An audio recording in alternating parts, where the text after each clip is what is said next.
but a product that naturally addresses those issues. Andrew, you talk a lot about, as you mentioned, Colorado, you mentioned being active. Something happened there. Probably somebody else dropped another iPad. But one of the keys to that is maintaining a flexibility. Obviously, your joints. This is something that you have developed to help all of us.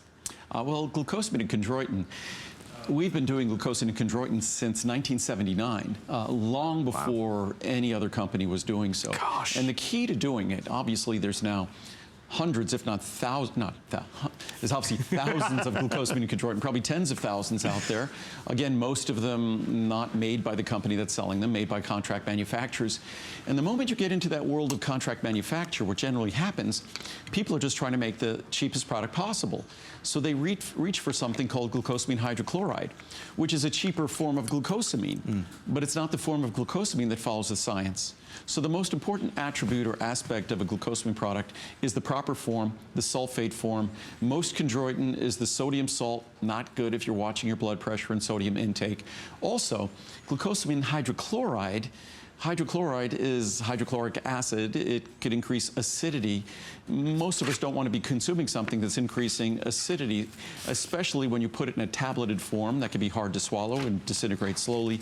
So it's not the best form in terms of consuming it and being gentle to your stomach. Ours is. It's, again, an ultrafine powder in a capsule, which I'll open one quickly here, as we see there. Small capsule. And that's basically all of my products. They kind of all look the same. They're all an ultrafine powder in a capsule. They don't have additional additives in that product. What you're looking at there is you're looking at glucosamine sulfate and chondroitin sulfate. That's it. So when we talk about the tablets, the rocks, as it were, is that cheaper to manufacture like that? Oh yeah. Right. Oh, much cheaper. I could manufacture tablets for less than it costs me to purchase empty capsules. Oh my goodness. And then in our case, when we're putting material in empty capsules, what every other company does that fills capsules, they make sure that they have other ingredients, other excipients in there that make the capsules, makes that powder flow more readily into the capsule. And then when the powder enters the capsule, it lubricates the two halves of the capsule so they go together more gently, more easily. Right. We don't have the luxury of doing that because we don't use additives. So we have to figure out, that's one of the reasons why we're found in Henderson, Nevada, at altitude in Henderson, Nevada, because the dry environment there means that powders behave better. Humidity makes powders behave not so well. So I moved my company from Santa Monica to Henderson, Nevada to ensure that we could make all of the products that you want and make them without any manufacturing additives, no lubricants or flowing agents. Andrew, we have a question from Donna asking if we're going to open a capsule for the Healthy Eye supplement. I don't know if that's possible. That's what we just did. That was the one that we opened a moment ago. Oh, fantastic. That was purple and yellow. Oh, yes, it was, of course. Exactly what they did. So we need to take the memory product. So, I'm a little embarrassed right now. No, we did just do this 30 seconds ago. I'm just kidding. I'm just 5 minutes behind, Andrew. That's how I work. It's a tape delay. That's my excuse. You're on tape delay, yes.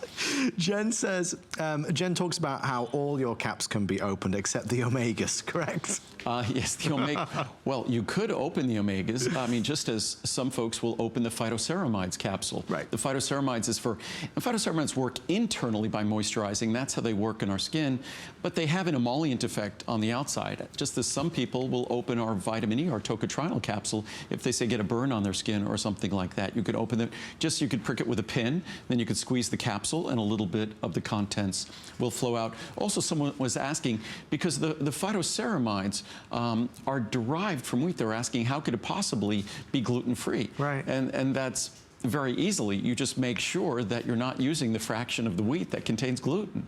So it's very easy to do that. It's very easy to make a product line, and all of our products, even our wheatgrass in our green foods product, our green foods formula, that formula, we have wheatgrass in there and barley grass in there, but it's gluten-free. And again, for something to be considered gluten-free, I think the standard is, if I'm not mistaken, it's 20 parts per million, which is an extremely low level. In fact, most oatmeal and oat bran in America isn't gluten-free. Ours is, but most isn't gluten-free because it's just secondary contamination from transport and shipping and warehouses that it gets above 20 parts per million because oats obviously don't contain gluten. So it's just fascinating. So we make sure, because that's one of the most common questions we're asked, we make sure that the only allergen you might find in a product is something that obviously is there. If it's a fish oil product, it contains fish.